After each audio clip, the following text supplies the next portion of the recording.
consistent. We haven't had any major improvements or losses. Actually, we're losing a key player at the end of the month. For those of you who know CJ Dykes, he's our landscaping horticulturalist, tree man. He's retiring after 30-plus years, so he's going to be a real loss to the district. We're going to have a difficult time replacing him, but otherwise we are fairly flat with hiring and places. Got anything else? So I'm filling in for Bob. Yep. We are holding our own in terms of staffing. We are close to where we were at the start of the school year, start of June. We are where we are because of a great staff effort in terms of recruitment. HR and transportation and finance and communications have been working on a recruitment plan for many, many months, and it has proved beneficial in that we're, again, holding our own in terms of how many bus drivers we have. We're still short, but we didn't lose as much ground as we have in the past. Bob was coming. I know there was a request to share some additional information, and I don't have that. He does, and so we'll get it to you if that's okay. I actually have it Okay. in an email that I can, Well, I have the email too. I can go through that. Dr. Taylor's done a video for bus drivers. We shared all of that with our bus drivers at monthly safety meetings. We talked about bus discipline. That's been an effort of ours to increase our awareness and implementation of that rubric for discipline on buses. And we talked about it with area superintendents. And we're just trying to work through the process of bus referrals to make sure that they get reported and acted on properly at the school level. So that's where we are. Thank you. Okay. I'm sure everyone's had the opportunity to review the minutes, and so we'll do either a motion to, I move that we approve the January minutes. Second. all in favor? Aye. Opposed? They are approved. We are making our way to the long-range membership forecast. The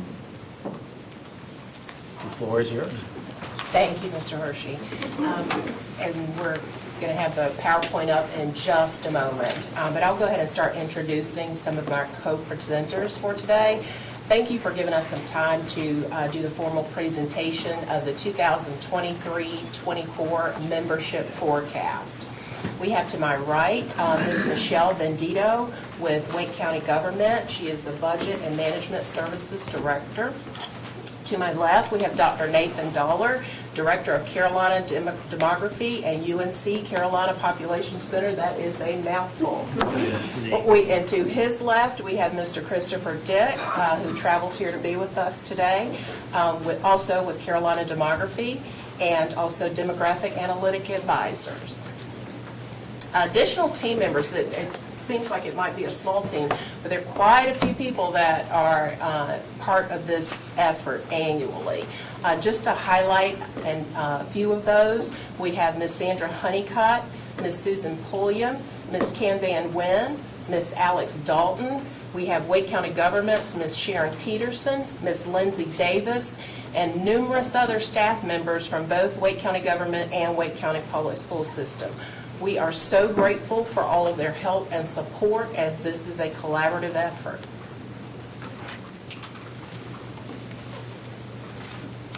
Oh, awesome. Prior to beginning the presentation, we wanted to note that the forecast process is crucial for understanding what lies ahead for the Wake County Public School System. We will highlight some of the potential impacts to the number of students that we expect to have in the school district. And our forecast process aligns with the WCPSS strategic plan.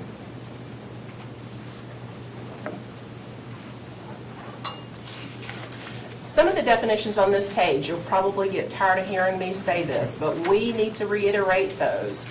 And the biggest one is the difference between ADM and enrollment. Our ADM, or average daily membership, you'll also hear people refer to it as PMR2 or Principal's Monthly Report 2, has a huge impact on the district. That number is the number of students we have that are not in attendance violation at month 2 of attendance. The actual enrollment number is the number of students we actually have enrolled in the district. Typically, our enrollment numbers are much larger than the ADM.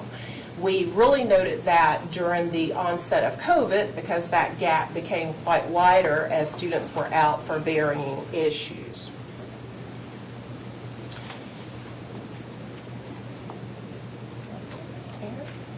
And I'll try to finish. Here, wanted to take a moment to highlight who's involved. You heard the individuals, but giving you a little bit more information about who's involved in creating the projections and their responsibilities with the effort. So data is collected from the school system, Wake County planners, municipal planning agencies, and UNC Carolina Demography to develop the forecast data.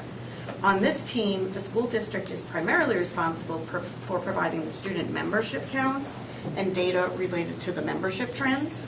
And Wake County is primarily responsible for providing economic and demographic data and information on trends. Just to interrupt Yes. real quick. So you all are aware, since you haven't been here in a bit, I tend to allow questions as we go, so just in case. I don't want anyone to be caught up. Yep. That's perfectly fine. Love that. That's fine. All right. And this slide provides some detail about how that information is used. So step one, the process begins when the school district provides the average daily membership figures, some of what Marcella was just noting, and at the end of the second month of the traditional school year calendar, which is also referred to as the PMR2. So that's the data set that we build our projections on. This information is then combined with historic membership, so the same data sets from prior years, and then also planning data, so the forecast team can develop new projections. And on an annual basis, this activity is pursued, and the data is adjusted to reflect those changes in membership, birth rates, school-age residents, parental choices, among some other factors that we'll cover today.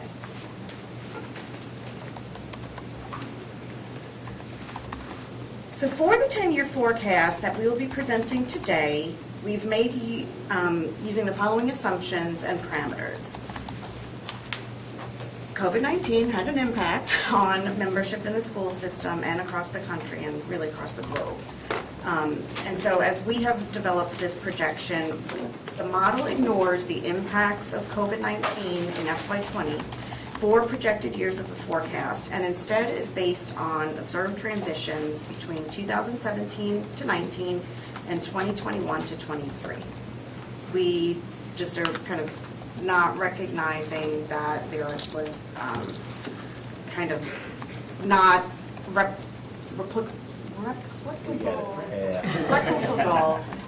experience as we've seen the data of that year. Individuals who are currently enrolled in alternate school options, so those who are homeschooled in charters or in private schools, this model assumes that they will stay in that option. We didn't make any new assumptions about increases in private school enrollment. That is an area, of course, if there's been some legislation change, and we have to see what data bears out. So we haven't made any adjustments there. 2 new charters will impact this projection for 2024 and 25, and we'll continue to provide additional analysis of those impacts as we find out about additional charter openings. While home sales and building permits are down this year, we are not including any new assumptions about impacts on school enrollment based on these trends. And then births in Wake counties will have small but steady increases reflecting continued population growth, but smaller growth in younger populations. Thank you. Our current membership and enrollment levels remain lower than they were prior to the pandemic. We, again, continue to reiterate, ADM is month 2 of our membership that is impacted by attendance violations. This graph gives you an idea of what our 2023-24 numbers look like and compare to previous years. As Michelle noted, COVID has had an interesting impact on forecast globally. So one of the things we, as a team, decided to do for the 2020-21 school year and for the 2021-22 school year is to use a number that was adjusted based off of the typical behavior or the typical number of attendance violations we would normally have. Last year and this year, the number of attendance violations have gotten a little bit closer to what would be considered normal, so we did not make adjustments to our forecast considering those violations. The 2023-24 PMR2 was 159,995 students, which basically represents a gain of 1,583 students compared to last year's PMR2. Declines were seen in grades 1 and 3, 5th through 8th, and 10th. Increases occurred in kindergarten and 9th grade, with larger increases in 2nd grade, 4th grade, 9th grade, 11th grade, and 12th grade. I'd like to reiterate again, it is crucial that we provide seats for our actual enrollment numbers. We don't pick a straw to see who gets a seat today. So we don't provide seats based off of the average membership, but based off of the actual enrollment.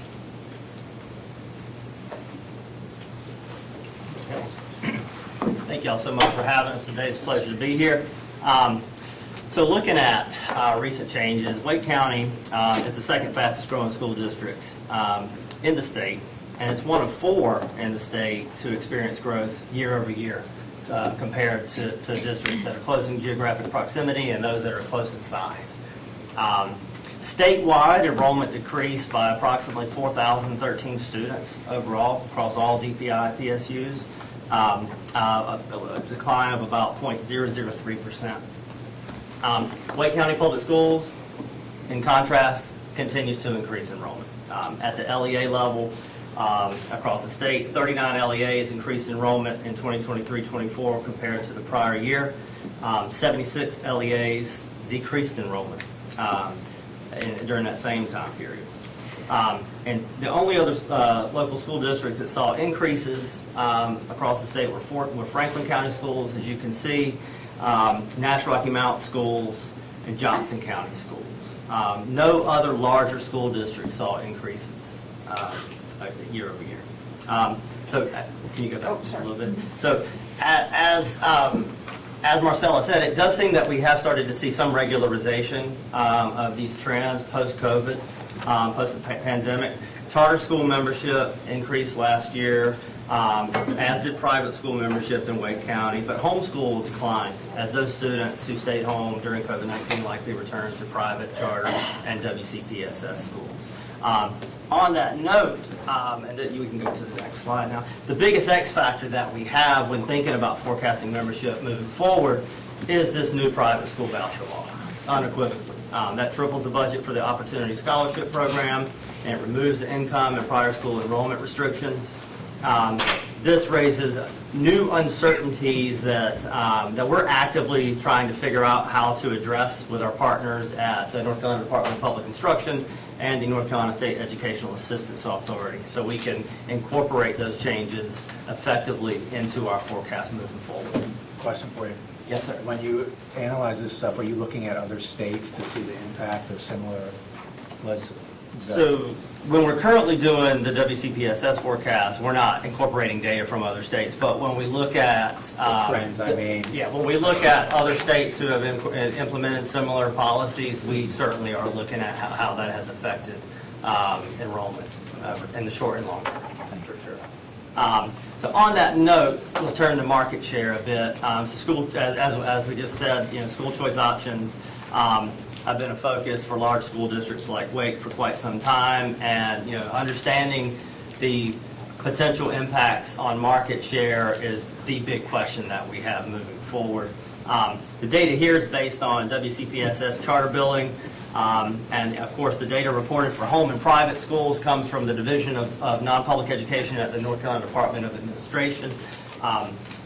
As I mentioned before, Wake County charter schools and private schools experience slight enrollment growth, while home schools, again, experience decline. Information on the number of students that move to a homeschool or private school is not yet, we don't yet have that data. That data will be released this July. When that data is released from the Department of Public Administration, we'll factor it into the projections moving forward. So Wake County Charter School membership grew by approximately, by 863 students in 23-24, and this is similar to statewide growth rate and charter membership. For this forecast, the charter school impact on WCPSS membership this year is, or for 2024-25 rather, is anticipated to be 18,717 students total, an increase of 927 over the October 2023 billing number. So Wake County charter membership increased most significantly in high school, particularly grades 10 and 12, following large increases in 9-11 last year. Right. Also followed by late elementary and middle school grades, particularly 5th, 6th, and 8th. Kindergarten and grade 11 were the only grades that decreased year over year in charter school membership. The charter applications provide projected enrollment numbers, but final numbers, again, aren't confirmed until closer to the start of the year. Between the application process and the school's opening date, schools are permitted to amend their projected enrollment numbers or request delayed openings. Charter schools may not open unless they have enrolled 75% of their projected year one ADM. That's an important point. It is anticipated that 2 new charters will impact WCPSS in the 2024-25 school year. Let's see here. WCPSS is also impacted when charter schools close, of course, which happens often. Thus far, no charters have closed during the 23-24 school year. But I do want to note that it's difficult to predict how many charters will actually open based on recent history. The impact of charters continues to be a rather fluid situation and one that we continuously monitor. So at that point, I'll turn it over to my colleague, Chris. All right, so another thing we always look at when we're trying to develop these forecasts is the economy, right? And I'm sure as all of you know from living here, the economy in Wake County is generally very strong, right? We see a big bump up in unemployment as one of the things that we look at. We see a big bump up right at the start of COVID. That happened everywhere in the country, right? But in general, the economy is very strong in Wake County, and we see generally lower unemployment rates than in other areas. And this is important because it makes us think about the potential impact of migration, job migration into the county. So next slide. So part of that in-migration, as well as the folks who are already living in Wake County, is really understanding of the folks who are of childbearing age, how many kids are being born. And this is where Michelle was talking a little bit about, we continue to have a growing population and a growing working age and fertility age population, but we have declining fertility rates. So it's always a bit of a complicated situation to forecast those births. The other thing that we have to really look at is, once we have those births, how many of those kids are actually going to enroll in kindergarten 5 years later? So that's what this slide really walks us through. We have births kind of in the darker blue and kindergarten enrollment in yellow. Historically, kindergarten enrollment to birth ratios 5 years, births to kindergarten enrollment 5 years later has really run right just over 90%. I think the average ratio between 2015-16 and 2019-2020 was about 93.8%. This ratio dropped during COVID to 80%. Ms. Brown? Yeah, and I know there's been a growing trend over the last 15 years or so for people to redshirt their kindergartners. And we saw that a lot during the pandemic. I'm sure you may be getting to that point, but is that something that you track as well? So one of the things, a few of the other things that we look at, we also look at birth to 6-year later first grade enrollment, but we also do try to look at the trends from kindergarten births to kindergarten 6 years as well because of that growing redshirting trend. It still does not change the proportions all that much. Okay.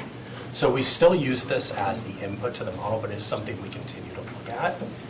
The key point that we're really looking at here is we think over time, this function of a decreasing ratio between births and kindergarten enrollment is due to two things. One of them is COVID, and we want to figure out over time how that is going to change and come back to normal. The other piece is the school choice, right? And that's another piece of this. So what we've done in our model is to actually look at taking the COVID years out of this, but then looking at some of those historic trends and moving back towards that or moving forward. So next slide. And this is our last real data slide. This is going to compare year over year our forecasts. So if we look at the light blue line, that is our first kind of post-COVID forecast. The yellow line is our forecast from last year, so that's 22-23. And then the dark blue line is our forecast in 2023. Looking at this, you have to understand that part of this is forecasts are just that. They are forecasts. They're based on our historical trends. As we get new information, we change them each year. So what we're seeing here in this year is the membership numbers coming into this school year were actually a little higher than forecasted last year. So everything moves up just a little bit in our most recent forecasts. And we see this play out throughout the period. To really understand here, our 2023-24 forecast predicts that next year's month 2 ADM is going to be 450 students higher than it was this year. And over the next 10 years, we're forecasting a gain of just over 12,000 students, or about a 7.5% gain over the next 10 years.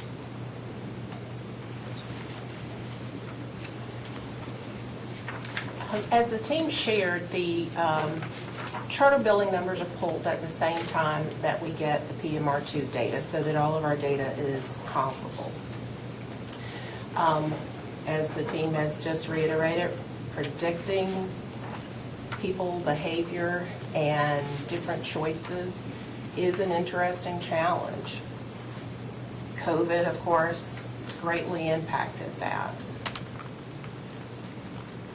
Over a period of time, we have remained the leading educator of students in Wake County.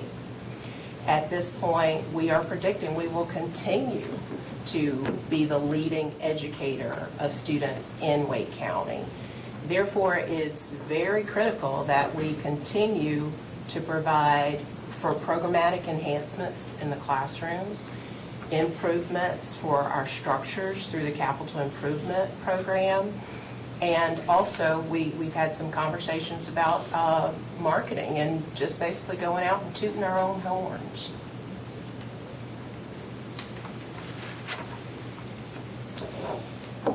There's some things that we wanted to make sure you are aware that as we finalize the forecast for this year, there are still some challenges. There's a challenge in determining whether or not the 2 charters that are currently forecasted to open, whether or not they will actually open, whether or not they will increase their numbers or decrease their numbers, because as the team just pointed out, they can continue to adjust those numbers right up until they're getting ready to open.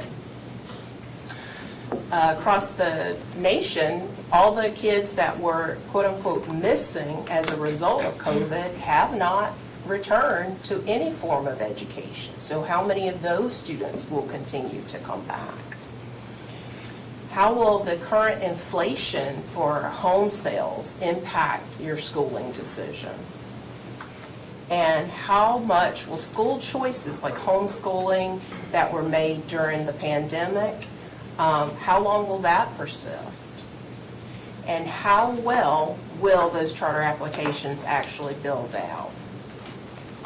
There are a couple of items that we're going to continue to watch because they are threats to the forecast. The lingering impacts of COVID-19. You've heard us mention a couple times the changes in laws and decision-making for both charter schools and also for private schools. That may increase the enrollment in those two options. And the impact of inflation on home building and home sales. So those are the continuing threats.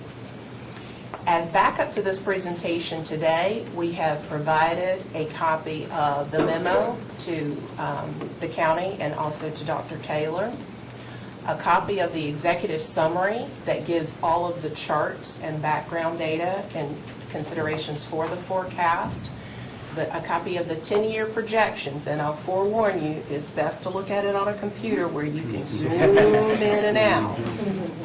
One thing to note as well is if you're looking at the grades, if I'm looking at a kindergartner in 2023, if I want to know what happens for the next year, look at the first grade for 2024. So as you look at the chart, you'll notice that it builds across.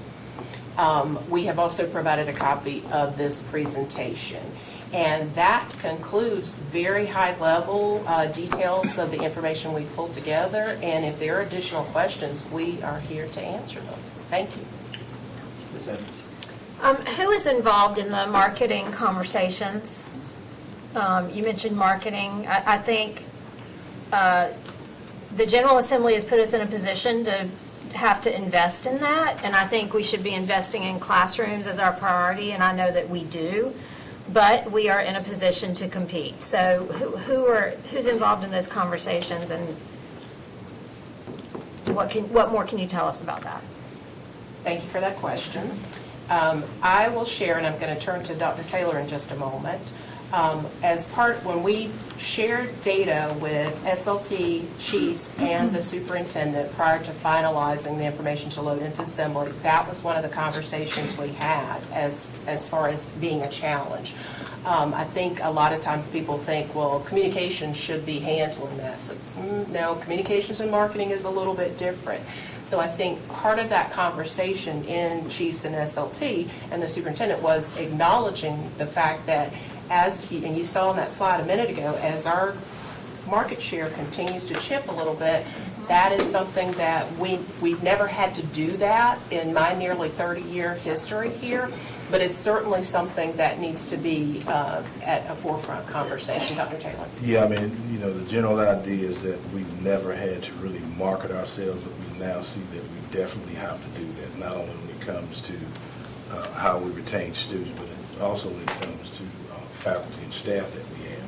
We've never had to do major recruiting. Now we know that's a major challenge for us. We see the market share with students going down. And so the conversation is about how do we talk about the quality programs that we have, how our students, based on any research that you look at, shows that they perform better when they're in public schools. And so we know that has to be a big part of what we do as we move forward if we want to try and slow these trends down. So we've had those conversations. Well, I support that. I'm coming to it kicking and screaming, but I support that investment. Absolutely. That's Matt. I'm curious, as we look at the expansion of vouchers and when folks matriculate back, historically folks have matriculated back into our high schools from private or charter. One of my questions as we move forward is, can we track how many of those voucher receiving schools that we are receiving kids from are accredited institutions? Because I know when you're applying to colleges, accreditation becomes more important. And does that factor into it? And if that's not within the scope of what you all do, then my question is then internally for Wake County staff as we see those things. So I would imagine that, and I'll let you respond, but I would imagine we know the numbers that come from charter or private schools in the high schools, because we can clearly see who we have as eighth graders that matriculate to the ninth grade. And if that number is much higher, we know who they are on the number. But other information about accreditation and things of that nature, I don't know if we collect that or not. I don't collect accreditation, attorney doctor. That's a no. We don't have data on private school accreditation. And I don't foresee, that's one of the things, that's one of the big questions, right? With the expansion of the school voucher program is the accountability. And as it stands right now, as far as I know, we're not projected to receive any data regarding the quality or the accreditation of those private schools. Right, which is why I said it's, Yeah. not necessarily an external like this Sure. discussion, but maybe more of an internal And I think- consideration as we're talking about marketing. Sure. And I think one of the things that makes it more complicated in North Carolina specifically, because I do work throughout different states, is that private schools and public schools are overseen by different state agencies, right? And that's not the case everywhere. Right. So that does complicate things, that it complicates data as well. So Thank it's you. the right question to be answered. Yes, for sure. And if I may share as well, Dr. Taylor had asked us at the conclusion of that SLT Chief Superintendent meeting to get some data on who has left and who's come back, because we know that creates some interesting challenges, and I apologize, I just got to that before we walked in here. So our technology department, Ms. Sandy Honeycutt, had pulled together some data. So for the 2021-22 school year, we had approximately 2,805 students who left and returned during the 2021-22 school year. For the 2022-23 school year, there were 3,707 students who left and came back during that same school year. We are still working on clarification for the next data set, which was who left in 2021-22, and they came back and they're still here for 23-24. And then, of course, this school year hasn't ended, so it's highly likely that we'll be ushering some more back into the district. So we'll continue to monitor that data, but that is something that Dr. Taylor had asked us to get some information on. And just so staff is aware, we have committee changes. Our vice chair for facilities is Ms. Caulfield, and who I very much wanted to be the vice chair, and I'm glad she did. You had a question? Yes, you had mentioned the students that were missing, and I know we had discussed this in prior meetings, but I'm just wondering if that, how do we follow those children? And I think there was talk of it in the past about getting some more number, trying to understand it a little bit more, so we have McKinney-Vento students, you have sometimes there's home programs that are not necessarily like home school, but it's a different program. It's haven't moved. Have we been able to narrow down any more of those numbers? Or is that something that's in the research? Just trying to understand, and how many of those students do we have that are missing? That is actually something that's outside of the scope of the forecasting, but I am aware that not only Wake, but several other school districts, I believe they had grants where they were literally hiring people to go and find the missing children. Right. I don't have an update on what that number is at this point. Okay. I was just wondering if it's a significant amount, because obviously that was a big concern that they had. Okay, thank you. That's it. Okay. You got it? Yeah, I got a question. Earlier, you mentioned about students that left and came back. Just the numbers. Are they the same students or a different group of students? I was trying to understand what you were saying. Are they the same students that left and came back? Yes, so if Michelle enrolled today, and then she got a huge voucher and took off and went to private school, but then she decided she really didn't like that private school because you can't go to Europe tomorrow with your classmate next to you, then you came back to Wake County Public School System. So it's Michelle left, went wherever, and then Michelle came back. Okay. I wasn't sure whether that that your data was that granular, or was it more like a, numbers of people left and the numbers of people came back, that's all? Yeah, this is tracking a student that's here, student leaves, and then student comes back. Mr. Sargent. No, you track it with student ID. Yes. So And it's that's, student-specific. it is student-specific, confidentially student-specific. Right, yeah. Yes. Did you have? You mentioned the economy early on, which impacts housing prices. And I saw Franklin County is that a direct result or potential direct result of the cost of housing and people just moving out of Wake and heading up there? And how's that forecasted into? He did use the word potentially, to give you some cover. Right, the same for Johnston. I mean, these are around our. Yeah, and that is the goal with this chart. This is not obviously all the school districts. Sure. It's folks that are around you as well as comparative school districts, so large school districts. Right. And, it's on a case-by-case basis here. I don't know, you were going to say something specific about Franklin. I mean, I think Franklin, yes, Nash Rocky Mount, probably less so. Yeah. That's a different situation. But it's likely that the growth in Franklin is spill-off from the in-migrants to Wake County and the jobs that are here. That's a very likely But possibility. also just people being forced out of Wake County, home prices, and just not being able to be here. That's correct. I know that this sort of piggybacks on Ms. Edmonds on the marketing, and I know I beat this drum occasionally, but I still wish we would allow our elementary school students to be on their playgrounds in the summer instead of kind of having them closed off. I know there's a big conversation about that, or a lot of big pushback on that, but I grew up in an area where during the summer, kids were always on their elementary school playgrounds. And it builds buy-in in neighborhoods, and they're natural parks. And I know that's not always, there's wear and tear associated with it, but if we're going to invest, you kind of can think about it as an investment. Anyone else? Dr. Just a brief thing, in terms of marketing, I think, there have been mentioned during, the interview process and all that, some ideas, and I know other school districts where homeschoolers are able to access public school, after-school sports and all that.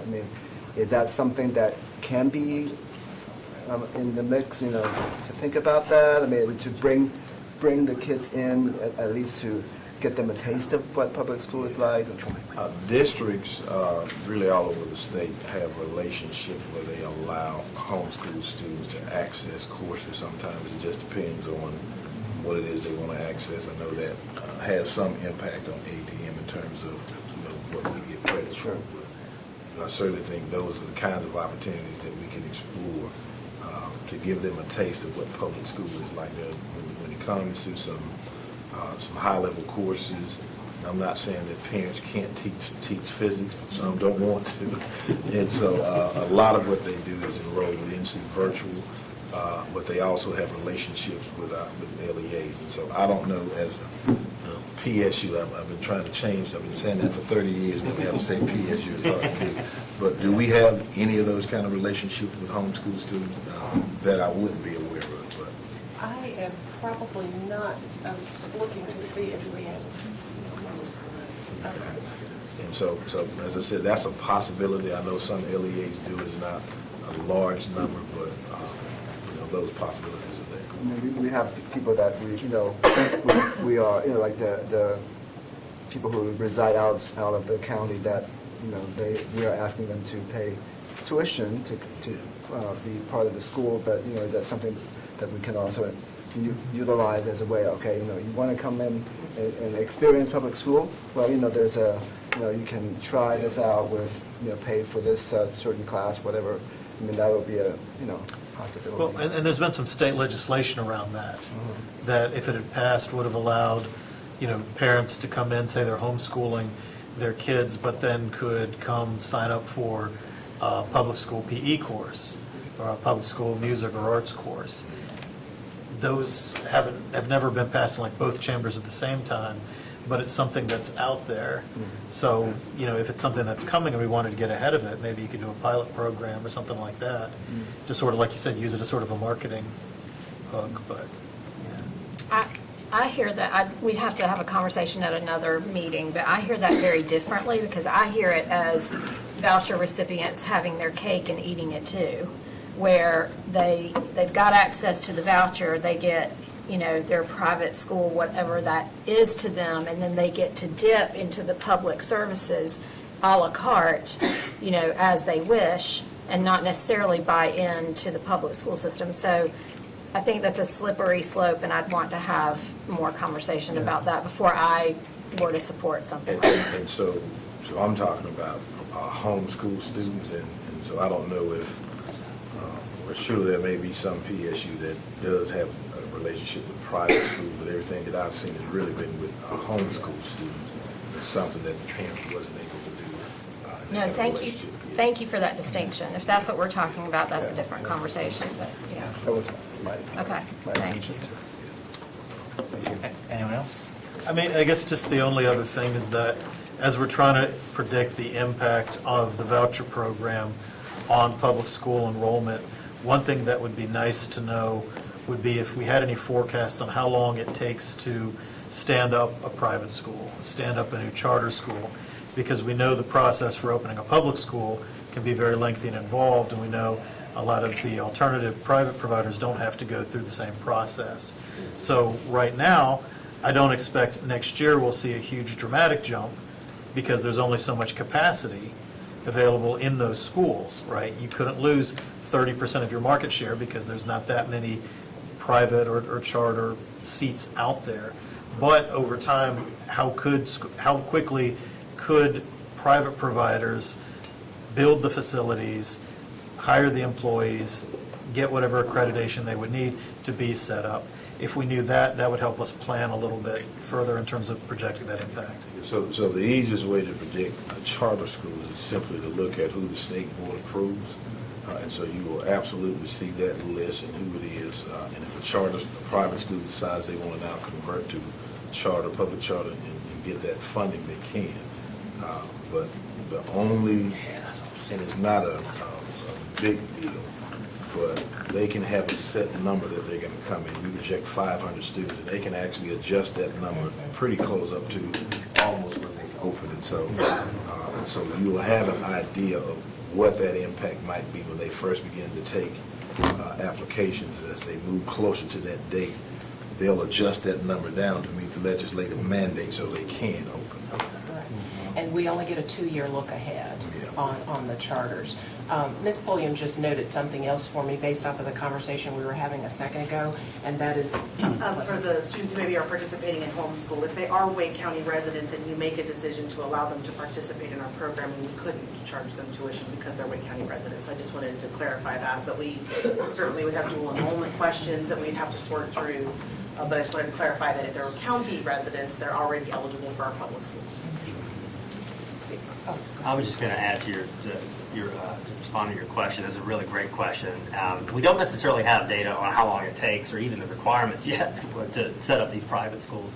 The OSBM did a projection on the potential impact of market share of this expansion of private school vouchers, and they looked at other states across the country. What we expect to happen in the short term is that there's not going to be, as you mentioned, not a huge effect on market share because we expect the majority of the recipients, not that there won't be new, but the majority, to be people who are already going to private school, right? For that very reason. It takes a while to get the infrastructure in place. What we may see is home schools converting into private schools so they can cash in on those state funds, and that's a very strong possibility. And we'll be monitoring that, of course. Thank you. There was a comment a second ago, I think it came from you, Mr. Haggerty, about different standards. One thing I do, and as you just mentioned, we don't know what the guidelines and so forth are going to be around what constitutes a private school. However, we do know that our charter competition they don't have to follow the same guidelines that we follow. And that's not just with what they're providing, it's with their actual structure, it's Right. with car stacking, your total infrastructure. So there've been a lot of conversations around if you're accessing the same money, then how do you have different guidelines than what the Wake County Public School System has for those same funds?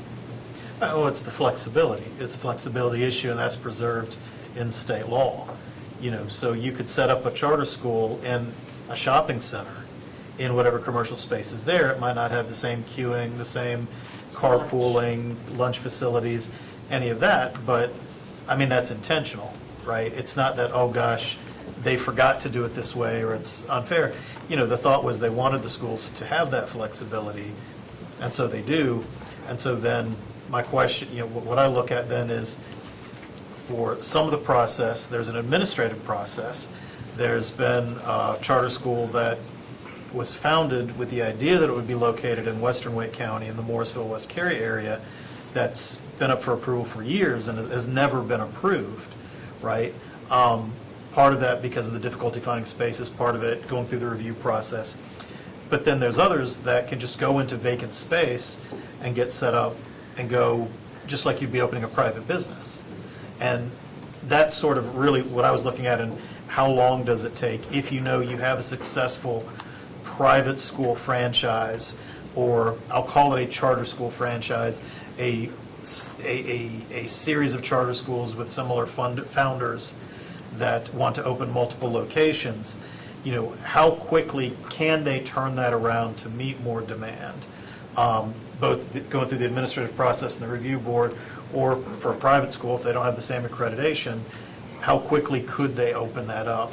Because I know that with the money that's to be made in private education, there's a lot of interest in the vouchers, in that money, and people are looking at the business models for, you know, what we could make, how, you know, should we expand, should we, even in some existing schools, should we add capacity to existing sites, should we open new sites?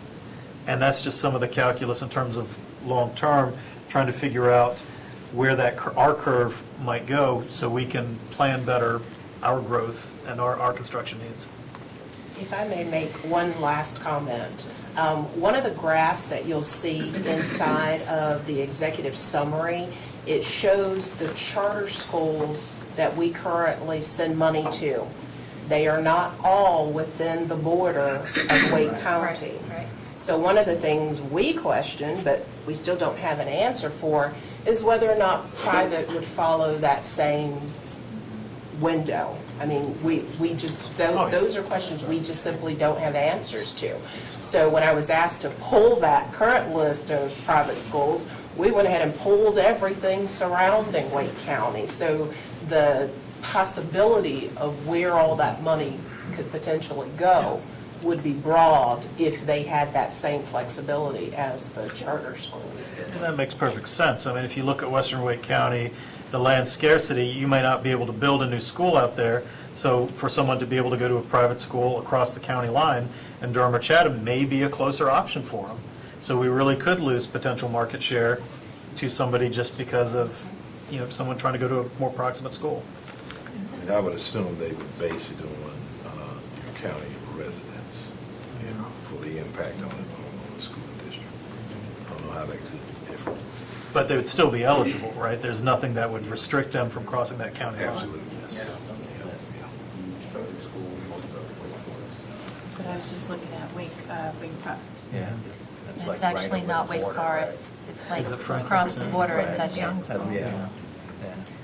Yeah, and that's always one that we include in our charter impacts because it has such a big impact on Wake Yeah. County. I think And they Ms. took over Rory- the Spectrum building, like you said. So Yeah. that was a Yeah, huge, that's right. huge building. That campus, right? But I think, Ms. Rory, you found, like, where we're paying for, you know, students, charter payments that are, like, for schools in Carteret County and on the coast, and either way, what would be a really long bus ride if that's what was really going on. Thank you, Ms. Rory. I'll let you, you don't have to respond to I that. saw that. Thank you all very much. Thank you. Thank you. Thank you. Sorry, I was getting a little No, it's fine. freelancing there. We got, let's see, cost model and program assumptions coming up.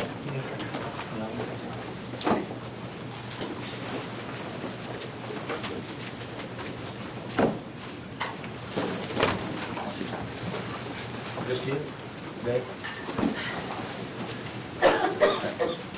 Just you today? Just me. All right. Yeah, unfortunately, Jack was really going to do the lion's share of the presentation. He had called in this morning. He's got the flu. So I will do my best on that portion. And if there's a question I can't answer, we'll just incorporate that into next month's presentation.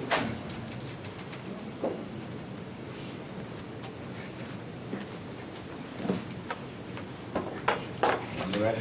So this is what we're covering in this presentation. And you've seen this before. It's just a refresher for most of you. And it's working towards an April approval by the Board of Education.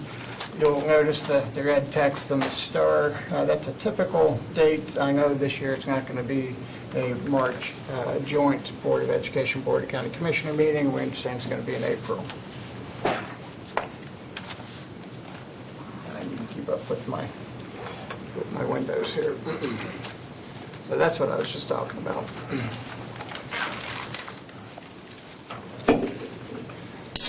So as far as what is the cost model, in this case, the program areas are physical development cost. So that's broken up into the construction of the buildings and the development of the site. That's the first one. The other areas are those items that the owner, Ward County Public Schools, hires directly and essentially covers everything else, all the other costs.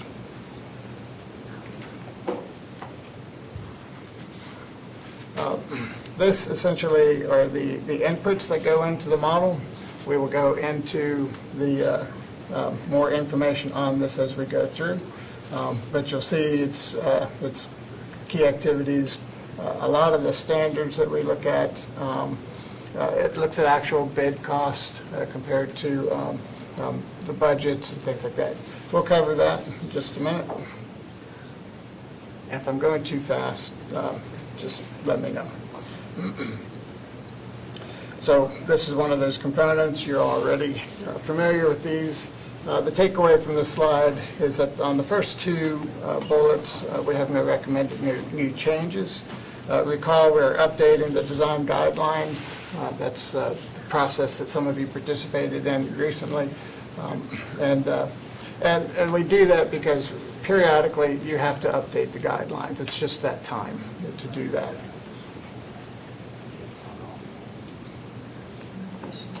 Yep, hang on, Dave.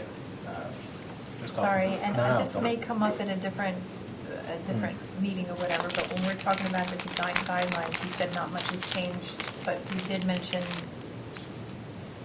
the talk of trailers, and I don't know if that's something we should, That'll come up, yeah. different meeting? Yeah. So hold on to that thought, What- put a pin in it? But I do have a follow-up, yes, definitely.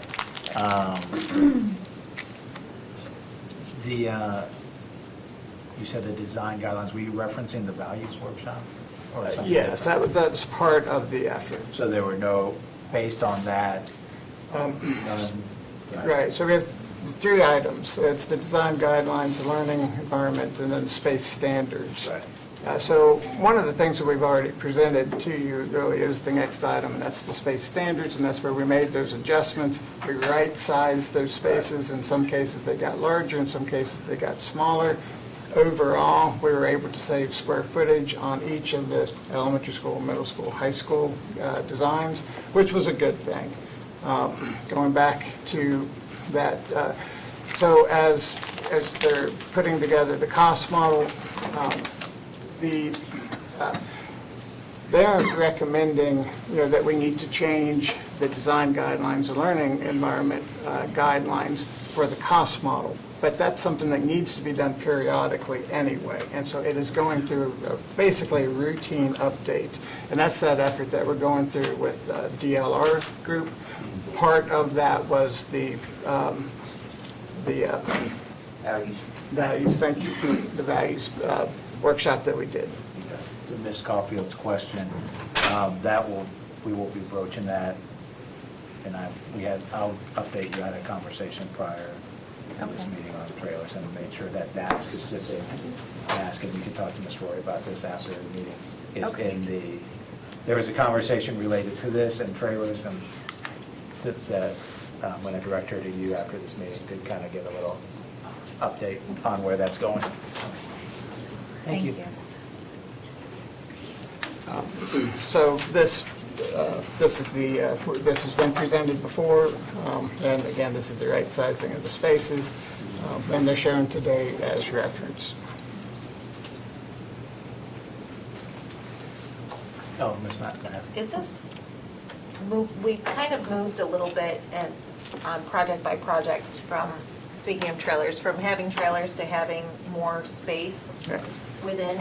Does that then allow for like a larger cafeteria? Because I know one of the issues It's was like. incorporated in, Okay. yeah, so it already, that capacity is already embedded in the design. Okay. That's all the infrastructure, it's the restrooms, corridors, all that.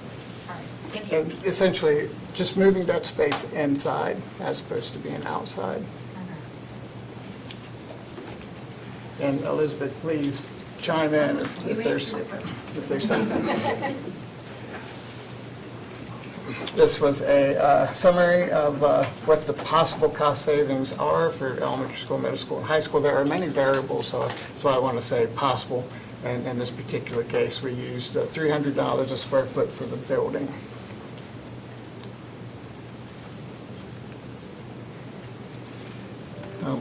So looking at the past 3 years, and we hope that the last 3 years are definitely behind us, Wake County Public Schools and Wake County have weathered the storm remarkably well, but it did come at a cost, of course.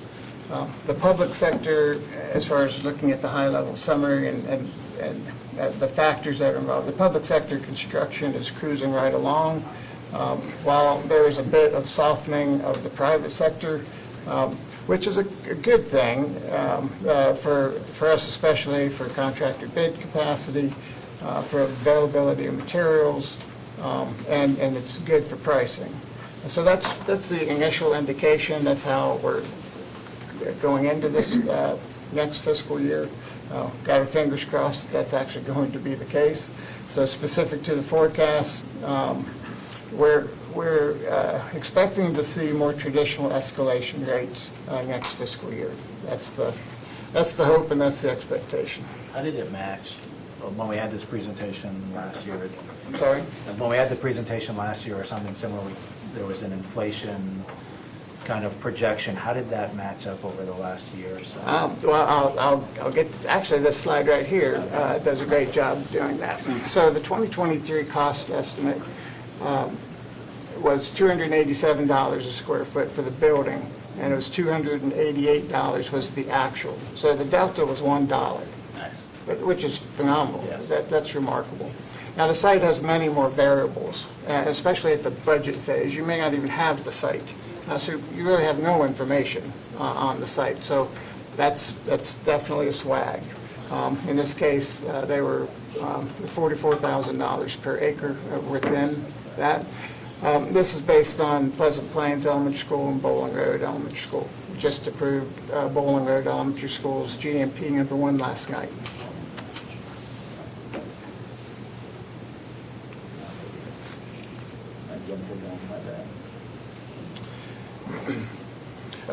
So there are no recommended changes at this time for the building, site, or the FF&E, and that's as far as the escalation rates. That shows you projected out for out to 2030, and it also shows some past years. 2022 certainly was a very volatile year, and 2023 was right on the heels of it and still had some volatility associated with it. If I could add one thing, Dave mentioned, we have had a little success on a couple of recently bid projects, but that's 2 data points. That doesn't mean that we will continue that. We would like to believe that we will, and that's why the chart reflects a more stable environment. That's what we're hearing on the street. But we've got two data points right now, and we're still hedging our bet to see where things go. There are lots of things going on. This is an election year, and all kinds of things that could affect, where we go. So while things are looking promising right now, we're just kind of holding on for right now. Yep, thank you. So, shows what we've discussed. What we're going to be bringing to you in the future, I hope next month, that we're going to bring the CFP executive summary to you. That's basically that spreadsheet that has all the cost out over the several years. And it's a very valuable tool that we use really all the time. But that's a presentation, I hope, again, for the next Facilities Committee meeting. Then transitioning now to the annual program assumptions portion of the presentation. I'll try to be brief. It's an opportunity, or really it's an effort for staff to adjust and fine-tune and even wordsmith the existing document.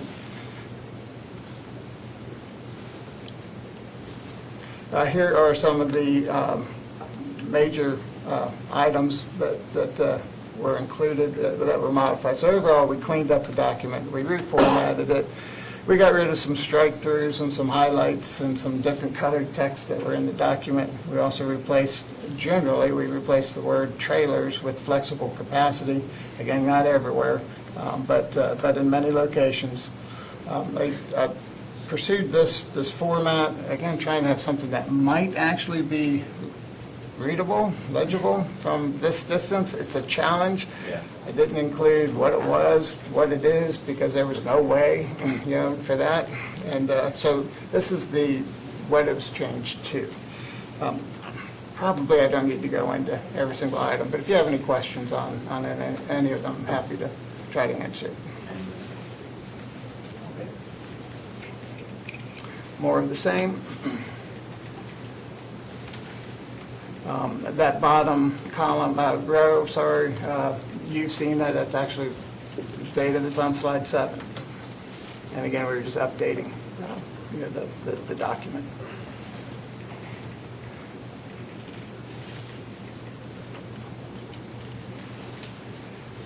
Can you remind us what SCPA is? That's Glenn's department. School capacity? Okay.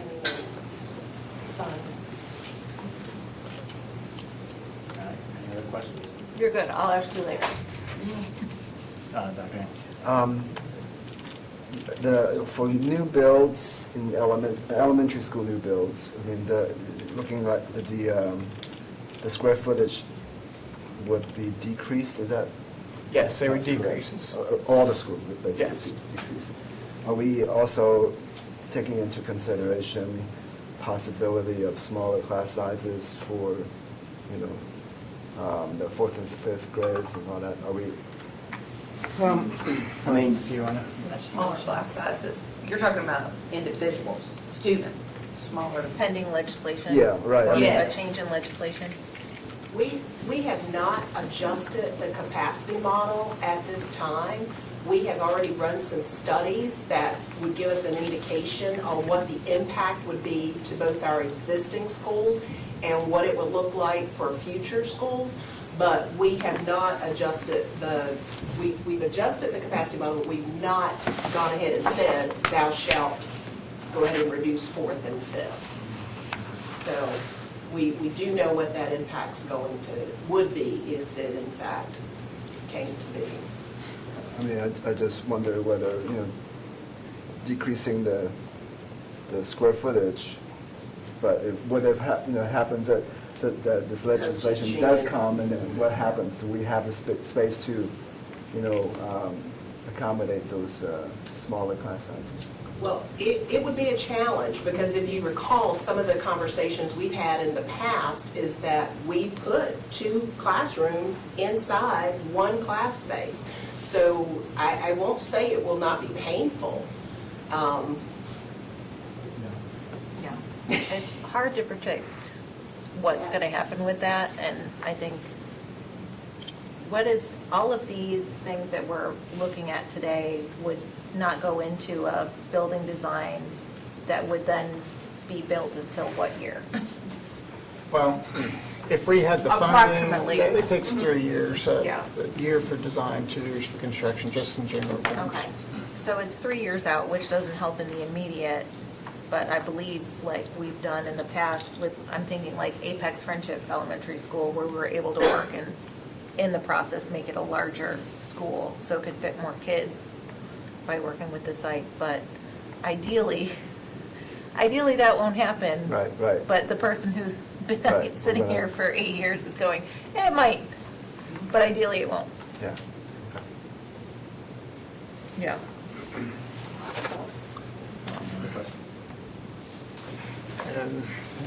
And any other, questions, happy to answer them. This is the last slide.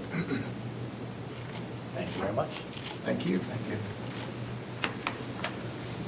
Let's see what's next. Oh, bus notification and text messages. Very excited for this. Not that I wasn't excited for your presentation. Thank you, Dave. You're welcome.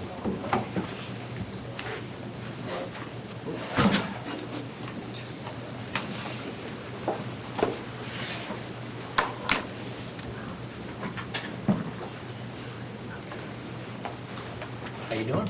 Good. Good afternoon. The floor is yours.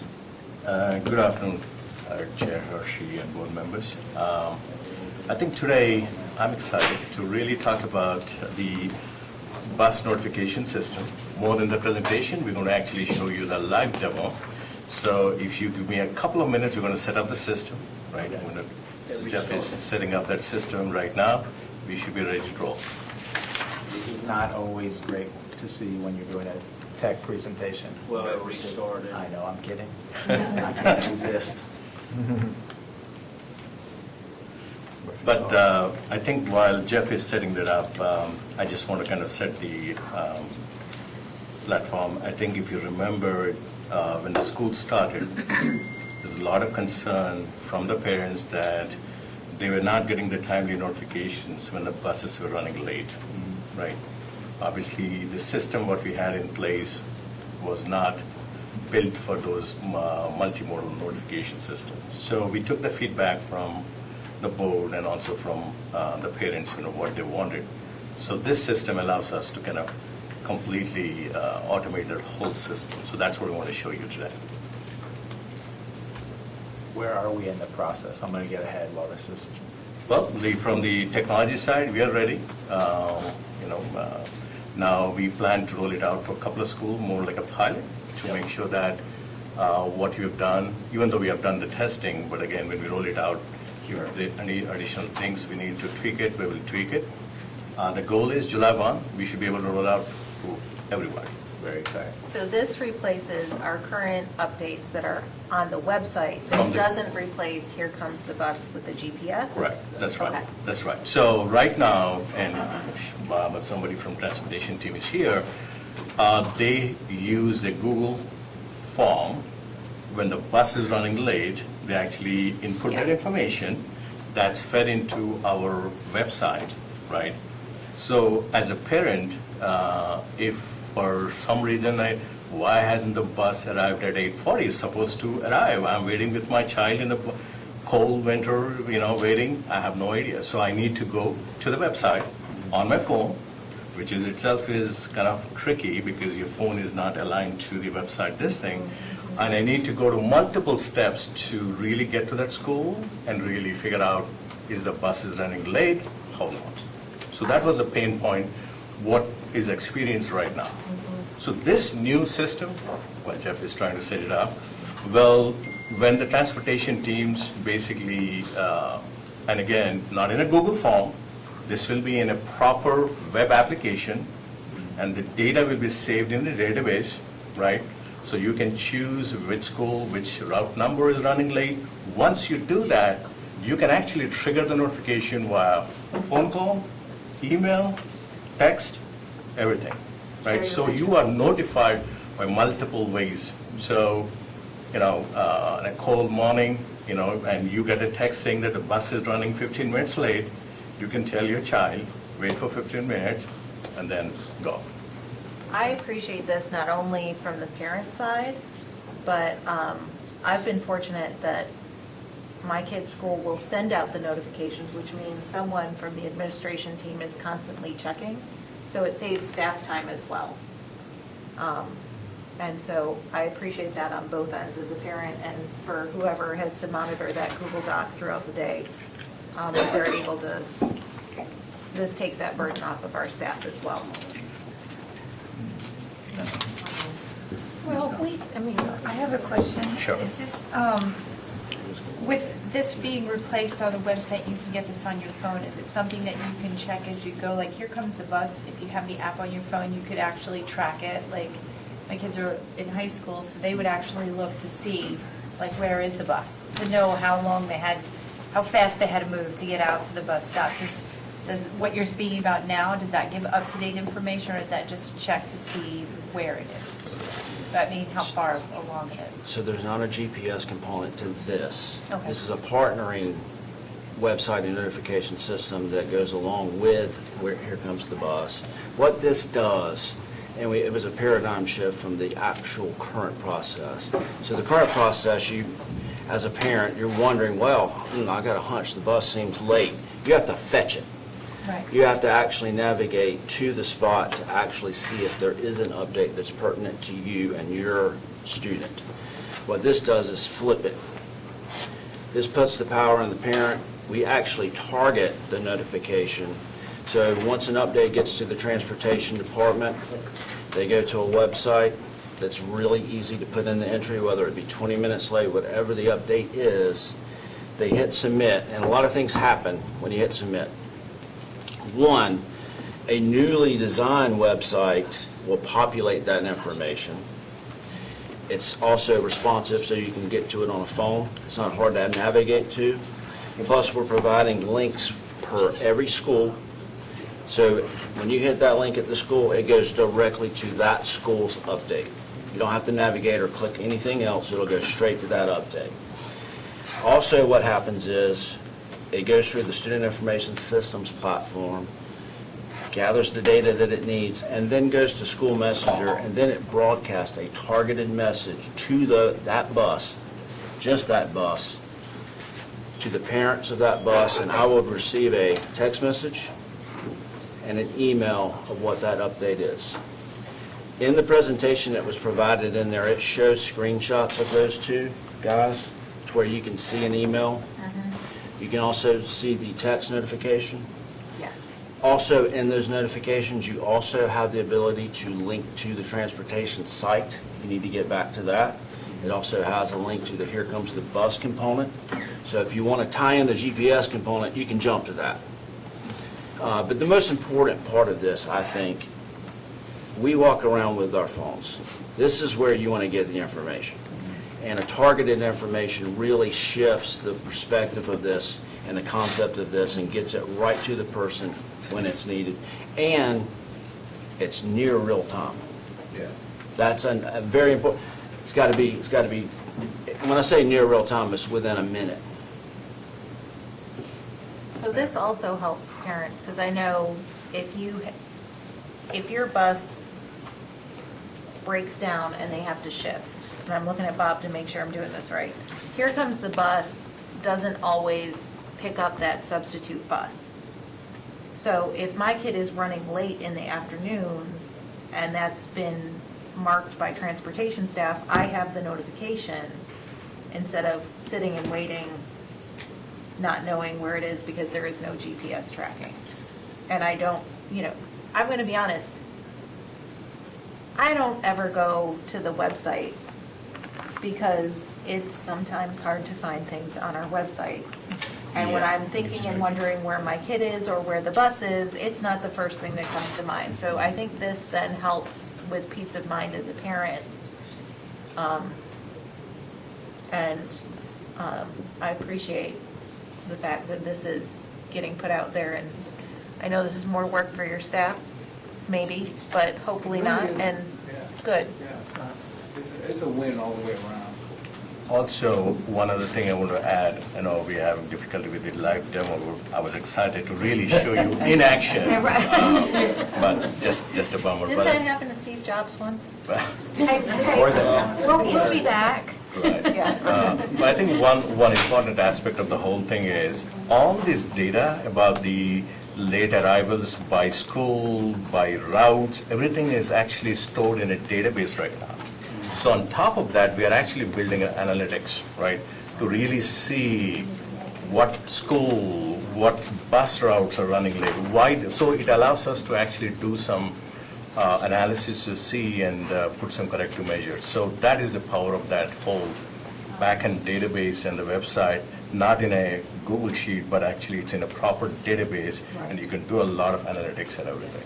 Does it send it language specific? Yes. Yes. So as you're configured in PowerSchool, that language drives the message that you get. So if you've got Spanish, it would be delivered in Spanish.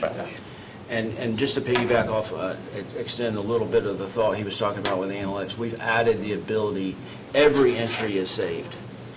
And you know that particular run, the region that it's in, the district, which Transportation Department uses districts, and you will be able to see the trending. And we've got charts, we've got reports that you can see if there's a particular run that is, it's late on a high frequency, it would be displayed in the analytic report. And this, so if a parent doesn't receive a notification, it's buses on time. That is correct. No notification is good news. So, I mean, on one end, I appreciate the fact that you're gathering that data analytics, because I think it, not only helps see where the pain points are, but can help with HR and hiring and, where you need people, and maybe we'll get back to having permanent subs one day. But, the other piece is, if a family has opted out of school messenger and receiving those notifications, because we know it does happen. Right. Yeah. Does that mean that they do not receive these notifications? That is correct. But they can opt back in? Yes. Okay. That is correct. And of course, the update's always available to anybody via the website. I think, Ms. Mahaffey, what we can also do, that's a good point, probably when we are communicating this out, when we roll out a complete, district-wide rollout, I think we need to talk about that, especially for the parents who are opted out. Here is an opportunity to opt in to receive these notifications. And this is a very important thing. I think we can definitely carve that out in the communication. Right, because if you have multiple kids at the same school, sometimes you get two of the same email, and you're like, really? Unsubscribe, because you're overwhelmed and overloaded. But sometimes then you're missing out on important things. I think we've got it up now, as we're at the tail end. Thank you. That was a lot of hands. Yeah, there's, a lot of this is we've hit on most of the aspects that's on this presentation. I think we went through what we were going to try to attempt to cover today. Yeah, right. Get to the live. Yeah. To the meat. So if you scroll down. Keep going? Yeah, keep going. This is what you see now. That's Mark, the current. what department So are you in? Keep on going. I'm not in technology. He's helping us. Keep on going. Right here, if you hit the middle URL, let's see if you can get there.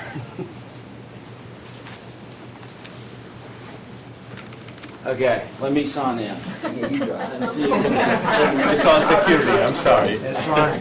And this is why we have pilots, right? Exactly. Part of Exactly. the process. Well, I don't have personal use of this anymore as my kids are grown and flown, as I say, but it sounds like a huge improvement, so thank you for, without even seeing it, it sounds. No, this is a game changer, if you Yeah. ask me, even though it's not significant from the technology build point of view, but what it does to the parent and the student, I think it's pretty significant. I agree. I love this, and I love that to see our school system moving in this direction. All right, we made it. Now, what we're looking at here, this is Bob's staff. I'm a bus administrator, and I just got a call for an update. Okay. And we've got a test school set in. This is all in test database, but we're going to pick our one test school. We're going to pick the route that's impacted. And let's just say it's 20 minutes late. Okay? And then all we do is hit submit. Now, a lot of things are happening as soon as we hit submit. Like we said, the population on the forward-facing website, you will see that entry there. Yeah. You will also, if I can find my phone. Now, this is dangerous, I'm turning it on. If you hear an odd ringtone, don't judge. So while you're turning that on, are those the only options? Like, is it anything less than 20 minutes, they're not going to receive a notification? Those are the options I think the transportation team has provided. We can definitely expand it based on the need. Okay. Yeah, that's something which they have. I think they're currently using those drop downs, right, Bob? Yes. That's the options as of right now. Basically, the increments of minutes behind. For a No driver parent. available. I'm sorry? For a parent? This is the administrator, the bus Oh. administrator entering this data. Okay. Yeah. Yeah, and another thing is, say you mistakenly pick the wrong school, the wrong route, you also have a recourse event. Please disregard the last message. We now have a driver available. So, you can reverse back or at least provide an additional message. And again, with it being near to real time, it goes pretty quick. Now this, I should have prefaced this is a test environment. Right. What's going on right now is it literally has to fail. There is not a one test school in the school's table. Sure. So it's going there and it's failing. Right. It's got to fail twice, and then it goes back, and then it goes to our little test table. And then, I'm the parent. I've received my text. I open it up, and I see here, your student bus from one test school is 20 minutes behind. I also get an email as well, but I really feel like the biggest value hit here is that text message. Yeah. I would, Ms. Caulfield had her hand. I was just curious with the minutes, since it was brought up, is there a certain threshold? I mean, I think I used to get like 10 minutes before and 10 minutes after is what the alert said.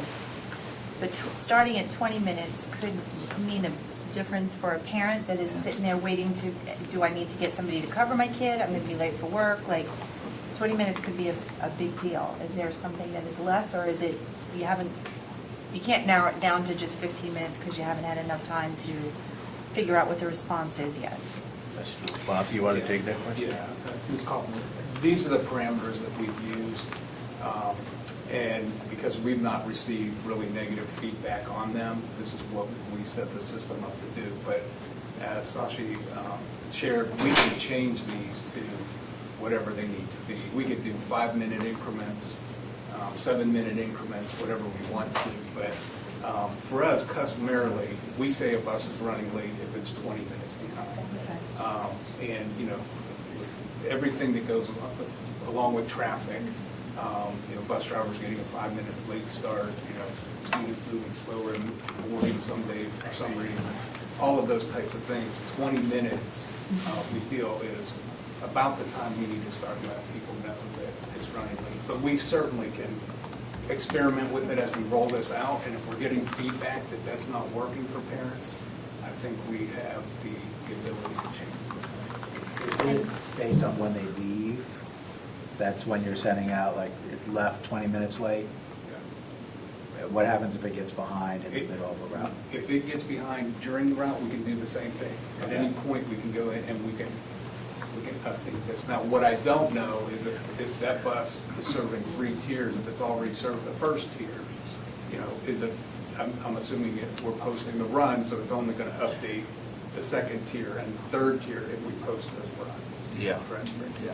So you post as soon as that bus leaves, you know whether As soon as we know the bus is behind, we will Okay. post. Okay. It might, like I said, it might fall behind because it's sitting behind an accident. Right. So the bus driver calls in and says, hey, it looks like I'm going to be 20 minutes, so we would go and post at that time. But whatever customer is waiting for that bus yet that day or that morning. Okay. Thank you. part. It's okay if I have a question? Yeah. So, we just said that if the middle tier bus is late, we can send that notification. But if that impacts the third tier, we have to send another notification because it could make up the time or something could happen, or does it daisy chain on through? How do we handle it? So we would post both of those runs so that everybody gets the notification. And then like Jeff showed there, we can then go back and post that everything is on Got it. schedule. And kind of cancel the late message. And it stands to reason if we're 20 minutes late on the second tier, we want to be 20 minutes late on the third. Yeah. And I fully expect that once we roll this out, we're going to get feedback from parents, and it's not going to look like the way we push Right. it out. But the good thing is it's flexible, and we can bend and twist however we need to accommodate our customers. Yeah, Do you need to go back in and get that information, or it just automatically pushes an update? Like, say you found a replacement and it's not on time, you'll just automatically get a push, right? Yeah. Yes, Okay. you automatically get it. And the plan moving forward is we want to pilot this. Something like this needs to be piloted. Sure. And we need to make sure all aspects are 100%. We're not going to use that computer for the updates, I don't think. But, so that's the next step, is to make sure that everything is tip-top and ready for prime time. In looking at the choices, if you don't have a driver, then you say you have a driver, it's likely potentially late. So I want to make sure we're not sending like 4 or 5 text message. So I don't know if there's a way to then say we have a driver and but it's 20 minutes late, all in one kind of text message, or is it sending 2 at that point? It's set up to send one update per event.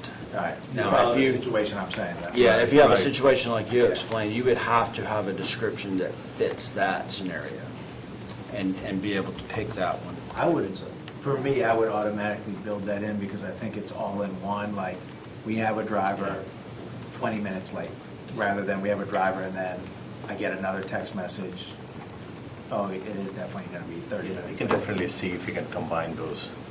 Rather than you're getting multiple texts, we can get one text. Right. Okay.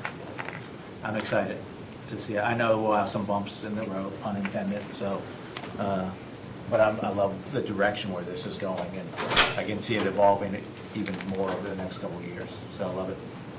Well done. Yeah, thank you so much, board members, for all the feedback and everything. I think we're just getting started with this one. As Bob said, as we get more feedback, we will definitely, there are a lot of opportunities to improve this tool, make it much more aligned to what our students and parents need. Well, I think, taking the liberty of speaking for everyone here, we would love for you to come back and say how the pilot program went, and that, hey, we're on pace to launch at whatever date. Yep. And then 6 months after that, or however long you deem, come back and kind of give us an update on how this particular piece of tech is working out.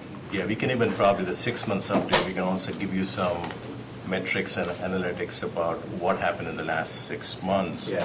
What bus route, what schools, and probably we can give you some information. That's great. Love it.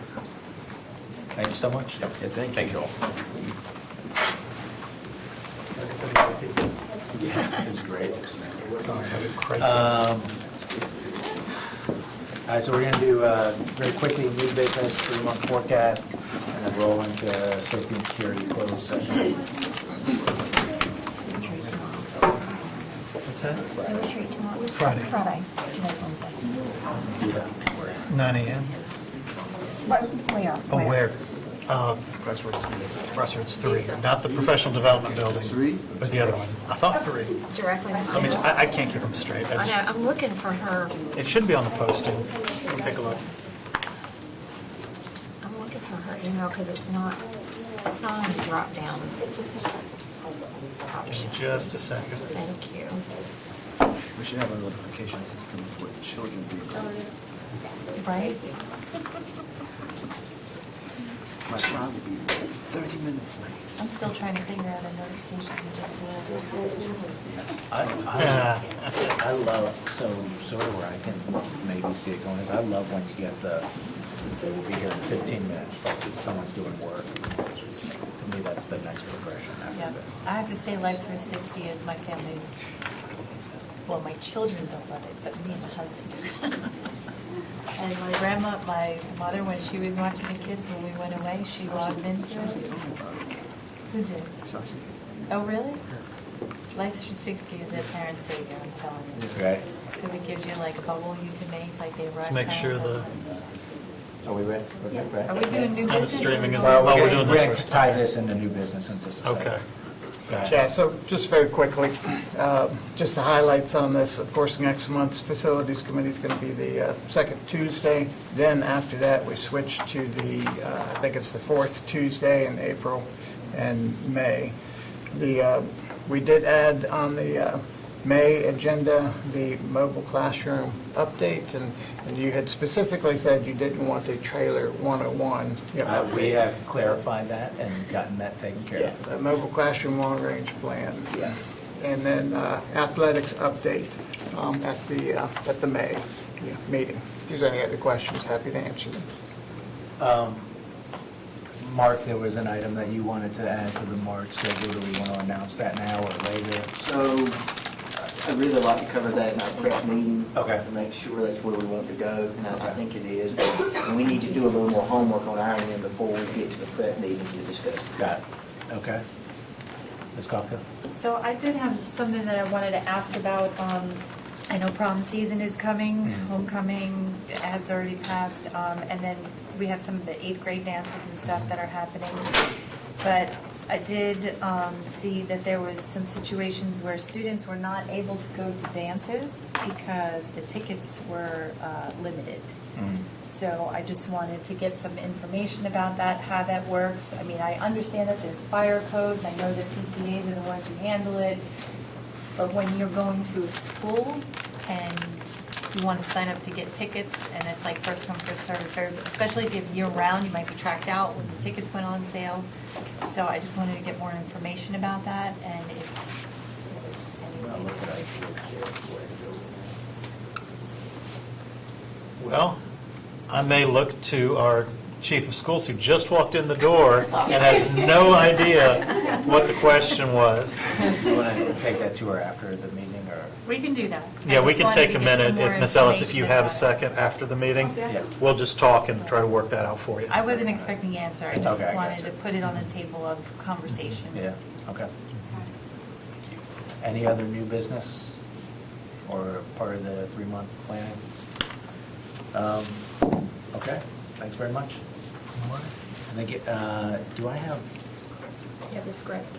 I need a script or something? I don't know if I have. To move that. into closed session? Yeah. All right, give me 1 second.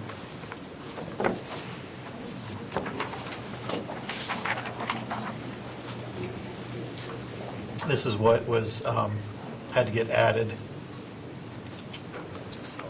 in there, so Did it just get added? on assembly onto the agenda. Oh, okay. Oh, that's where it's listed, okay. That's where, I thought it was, let's see. Let me go back to it then. Too much forecast account, no? Put back the agenda, is the text on the agenda? I'm going to. It's not on this one. All right. No, I don't have it on the agenda. I mean, I have the closed session. Right. I don't have the text.